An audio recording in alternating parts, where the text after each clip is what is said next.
दोस्तों पहले जो ECHS के जो कर्मचारी थे, ACH योजना के तहत कुछ जवानों को अगर ट्रेनिंग के दौरान अगर वो दिव्यांग होते हैं तो उनको मुआवजा नहीं दी जाती थी। लेकिन अब सुप्रीम कोर्ट ने एक ऐसा फैसला दिया है कि इन जवानों को काफ़ी राहत मिलेगी, क्योंकि मुआवजा देने का भी ऐलान किया है। और न सिर्फ मुआवजा बल्कि कहा गया है कि ट्रेनिंग में जो दिव्यांग हुए सेना के कैंडिडेट्स हैं उनके लिए बीमा भी है, मुआवजा भी है और पेंशन भी है। तीनों चीज़ का ऐलान सुप्रीम कोर्ट ने कर दिया है।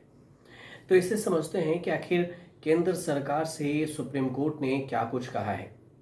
केंद्र सरकार ने सीधे तौर पर ये जो दिव्यांग सेना है, जो ट्रेनिंग के दौरान दिव्यांग हो जाते हैं उनके लिए तो बीमा से लेकर पेंशन और मुआवजा तक की तैयारी चल रही है। और सुप्रीम कोर्ट के जो जज हैं, जस्टिस BV नागरत्ना और जस्टिस प्रशांत मिश्रा, इन दोनों के बेंच में सुनवाई हुई और इसने भारत सरकार से ये पूछा कि आखिर इन कैंडिडेट्स को बीमा कवरेज और जरूरी सुविधाएं क्यों नहीं मिल रही है।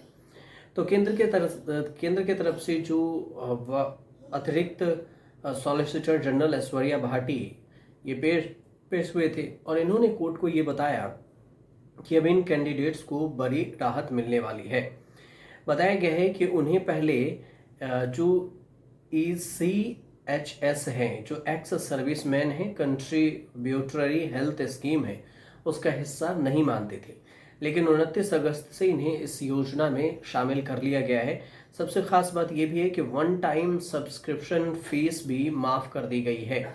और इस कदम से वे कैंडिडेट्स जिन्हें ट्रेनिंग के दौरान या तो चोट लग जाती थी या फिर वो चोट की वजह से दिव्यांग हो जाते थे, उन्हें काफ़ी फायदा मिलेगा।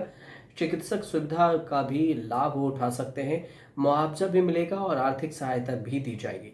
सरकार ने कोर्ट को ये भी बताया है कि यदि ट्रेनिंग के दौरान किसी कैंडिडेट की मौत हो जाती है तो उनके परिजनों को 12.5 लाख रुपए का एक मुश्त और हर महीने 9,000 रुपये पेंशन भी दी जाएगी।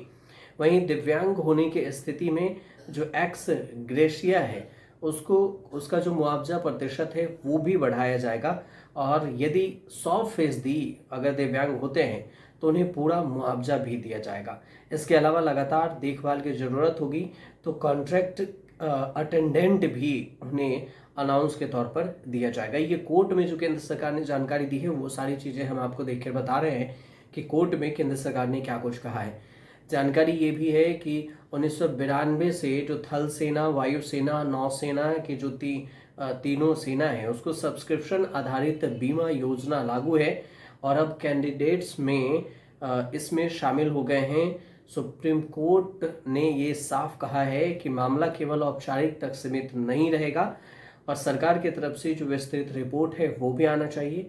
इसकी डिटेल्स जानकारी भी मांगी गई है ताकि इस पर और भी डिटेल्स में जानकारी मिल सके।